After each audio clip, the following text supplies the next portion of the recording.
तो बोले चल लाला, ऐसी जगह हमें ब्याह ना करना जहाँ पे हमारी न को लाज नहीं है, न को हमारी इज्जत नहीं है। लाला तेरे काज एक बहुत सुंदर छोरी देखी है मैंने, और तो ले जावे आई हूँ, माँ चल मेरे संग। ठाकुर जी बोले कौन सी छोरी है? बोले अपने बरसाने में। बोले बरसाने में भानु बाबा की छोरी राधा रानी? पूर्णमासी बोले हम जाने तो तू सब है, बस बात बनावे। लाला माँ सबरी चर्चा कर रही है तो देखनो चाहे एक बार। तो वो सबरी तो यूँ कह रही तुम कैसे उछल बल के ले आओ, लेकिन लाला तो मैं बता दूं स्पष्ट बात, तू मेरे संग राजी राजी चलो चल, वहाँ पे सबरी सखीन को तो दिखा लाऊंगी, तेरो ब्याह है जाएगो, बढ़िया प्रेम ते रहियो। फिर मन सुखा बोलो ऐसे नहीं जाएगो लाला हमारो, पहले मेरे काजी भी छोरी बताओ, जब मेरो ब्याह भी पक्को बताई दोगी तब लाला जावेगो और मैं संग जाऊंगो। पूर्णमासी बोले तो बिल्कुल ना लेके जाऊंगी। मन सुखा बोलो मैं तो जाऊंगा लाला, अकेले छोड़, यशोदा मैया ने जिम्मेवारी दे रखी है हमें, लाला एक क्षण के काज भी अकेलो नहीं रहेगो, हम तो संग जाएंगे। पूर्णमासी बोली अब लाला देख देरी मत करे, रात है जाएगी, फिर सब तो ढूंढेंगे, तू जल्दी चल मेरे संग बरसाने, और माँ सबरी तेरी प्रतीक्षा कर रहे हैं। ठाकुर जी बोले नहीं एक बार यूँ बताए तो मैं कैसा लग रहा हूँ? पूर्णमासी बोली लाला बहुत सुंदर लग रहा हो, बहुत चोखा लग रहा हो, बिल्कुल एकदम बढ़िया।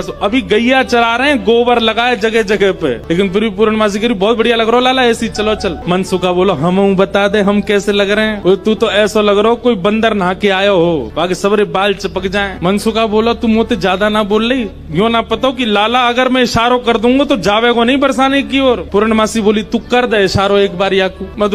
मनसुखा बोलो लाला तू बरसानो नहीं जाएगो। पूर्णमासी बोली लाला संध्या हरी जल्दी चल, सोई ठाकुर जी चल दिए। मनसुखा बोलो लाला तेने बढ़िया हमारी यारी नभाई है, हम एक बार हमारी बात मान जा तो रुक जा तो नहीं। बोले अरे ब्याह के काजे में 6 महीना ते इंतजार कर रहा हूँ, जैसे तैसे हेरो तो है ना देगो, तेरी बात बाद में मान लूंगा मैं, अभी जान दे। मनसुखा बोलो मैं भी चलूंगा। खूब पूर्णमासी ने मना करी, लेकिन मनसुखा बोलो मेरे बिना नहीं जाएगा, मैं चलूंगा। मनसुखा भी गयो। मनसुखा रास्ता में बोलो कैसो दिन आ गए हो भैया, बता दुल्हा पैदल पैदल जा रहा है, अरे कोई बैलगाड़ी तो मंगा ले, कोई घोड़ा तो मंगा ले, कोई ऊंट तो मंगा ले। पूर्णमासी बोली तुम जैसे इनके ब्याह है रहे यही बहुत बड़ी बात है, पैदल ही चल दो। बोले देख मैं तो पैदल चलूंगा, लेकिन लाला पैदल इतना दूर बरसानो पैदल थोड़ी जाएगा, या के काजे अब तेरे काजे ऊंट कहाँ ते लाऊं मैं, तेरे काजे घोड़ी कहाँ ते लाऊं मैं। मनसुखा बोलो वैसे जरूरत तो ना है, तुम नेक और झुक जाओ तो तुम ही काफी हो, तुम पे बैठ जाओ, थोड़ी तो झुकी भाई हो, नेक और झुक जाओ। लेकिन पूर्ण ब्रज में सबको सुख मिलता है ठाकुर जी के साथ। पूर्णमासी नेक और झुक गई, ठाकुर जी अपने कंधा पे बैठा लिए, दोनों तरफ पैर लटका करके ठाकुर जी मुंह दिखाई करवे जा रहे हैं, अपना ही मुंह दिखावे जा रहे हैं। पूर्णमासी कह रही लाला पहली बार आयो बरसाने? ठाकुर जी कह रहे हैं हाँ पहली बार आयो हूँ। बोले हाँ प्रत्यक्ष रूप में तो पहली बार लाला आयो है, वैसे तुझन कितनी बार आ चुको? खुद ही कंधा पे बैठे बैठे रास्ता बता रहे, आगे ते बाएं मुड़ जाइयो,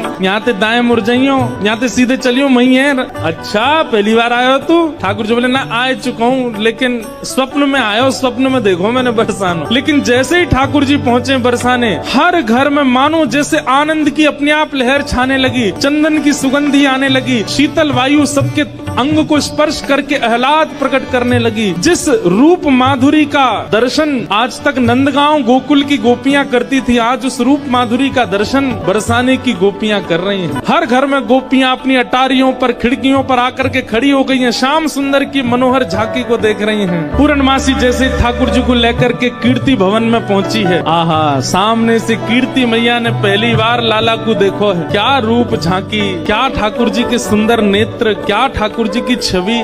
कीर्ति मैया को इतने भागे, मन तो हुआ कि अभी गोद से उतारूं, अभी भामर पड़वा के ब्याह कर दूं लाली को। लेकिन जाए करके जैसे ही पहुंचे तो पहुंचते ही स्वागत ही ऐसा कि अच्छा तो जई है वो कारे कारे कारे काले कलूटे। ठाकुर जी की रूप माधुरी पर ही आक्षेप करने लगी सब। ठाकुर जी को बैठा करके सब सखियां घेर करके बैठी हैं और अब आपस में चर्चा करनी है। बीच में मनसुखा भी बैठा है। सखियां आकर के बोली मैया जमाई तो आयो संग में, मुंह दिखाई करवावे आयो संग में, पर ये अपने गांव ते बंदरन ने काई को लिया आयो संग में। मनसुखा बोला हम बंदर ना है, हम लाला के सखा हैं, हमारे कहे बिना कछु ना करे लाला। हम कहें तो उठे, हम कहें तो बैठे, हम कहें तो चले, हम कहें तो सोवे, हम कहें तो खावे। धीरे से देख रहे हैं ठाकुर जी, अब की मान जाइयो अगर कछु कहें तो, पिछली बार तो चल दियो। सब सखियां ठाकुर जी को कोई कान पकड़ के देख रही है, मैया कान तो ठीक है, यहाँ के नाक पकड़ के देख रही, मैया नाक ठीक है या की, आंखन में घूर घूर के देख रही, बोले मैया आंख ठीक है या की। मुखमंडल देख रही हैं, हाथ देख रही हैं, पाम देख रही हैं, चलवा के देख रही हैं, चलवा के देख रही हैं, सब गोपी कह रही हैं, मैया चाल तो बढ़िया है, लेकिन नेक ऐसी लगे जनानी सी, जनानी समझे, ऐसा लगे नेक नेक कोई छोरी चल रही है का। अरे ना लाला, हमारो जब गैया चरावे जावे तब देखो बिल्कुल ऐसी मर्दानी सी चाल चले, ऐसा मत कहो। सब ठाकुर जी को घेर करके विविध विविध प्रकार की बातें कर रही हैं। एक गोपी बोली,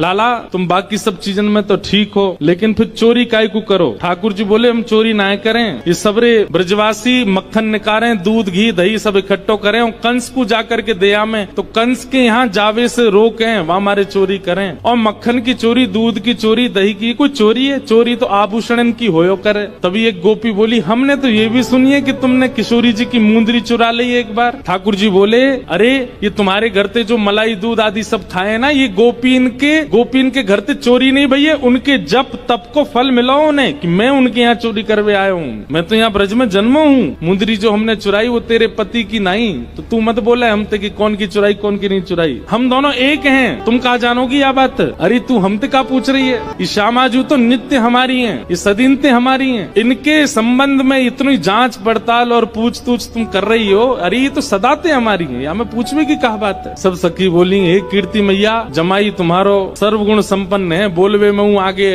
उछलवे में हूँ आगे, चोरी में हूँ आगे, सब चीजन में निपुण है। इतनी देर से बात बना रहे, कभी मनसुखा कछु के, कभी गोपी सब कछु के हैं। सब गोपियां बोली, भैया देखो ये मेल बन नहीं रहे हो ब्याह को। बोले क्यों ना बननो? बोले बात यहीं आके अटक रही है कि लाला तुम्हारो कारो है, हमारी किशोरी जी गोरी है। अब ये सबरी ज्यादा ही कारो कारो करन लगी, तो मनसुखा ने पकड़े ठाकुर जी के हाथ, बोले चल लाला, ऐसी जगह हमें ब्याह ना करना जहाँ पे हमारी न को लाज नहीं है, न को हमारी इज्जत नहीं है। ठाकुर जी जैसे ही जान लगे मनसुखा के संग, इतने में ही सब गोपी दौड़ के गई और भीतर से किशोरी जी को लेकर के आई। आहा, अब यहाँ मनसुखा ठाकुर जी को खींच रहा, ठाकुर जी स्तब्ध खड़े, क्यों? सामने से किशोरी जी आ रही हैं। सब गोपियों में और मनसुखा में आपस में चर्चा होने लगी। अरे भैया मनसुखा, तू अपने लाला यहाँ ते ले जा। बोले काय को? बोले हमारी किशोरी जी तो कमल जैसी, उनके सामने जो भौरा कितनो बुरा लगेगो, बगल में बैठो कैसो लगेगो, या हमारे तुम तो यहाँ ते ले जाओ। ये कितने मुस्कुरा के सुंदर लग रहे हो, पर किशोरी जी के आती इनकी सबरी मुस्कुराहट फीकी पड़ेगी। सब सखियां कह रही हैं, बोले ले जाओ अपने लाला, कहीं और ही ब्याह कर लो। तो फिर अगली पंक्ति में मनसुखा कह रहे हैं, क्या? जैसी संध्या है जाए सो कमल मुरझा जाए, अपनी पंखुड़ी ने समेट ले, ऐसे ही लाली आपकी कितनी सुंदर हो, कितनी खिली कमल सी हो, लेकिन लाला के आते ही इनके समस्त तेज को, समस्त योग को, समस्त बल को हमारो लाला ले लेगो, ऐसा है नहीं।